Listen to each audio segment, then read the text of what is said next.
Dinala sa ospital ang It's Showtime host na si Darren Espanto upang maoperahan para sa appendicitis.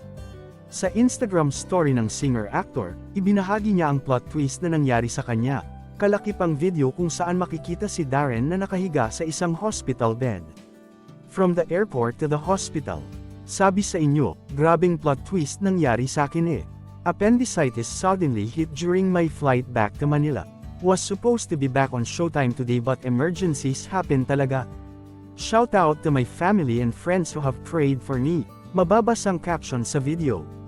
Humingi rin siya ng tawad sa mga future shows niya sa mga susunod na araw dahil kinailangan niyang magkansela last minute dahil sa nangyari. To the producers of the shows I was supposed to be part of in the next few days, I am so sad to have to cancel at the last minute. I hope to work with you all soon, pa rin po. Thank you for your understanding. Sabi ng singer. Sa hiwalay na video, sinabi ni Darren na papunta na siya sa operating room. BRB.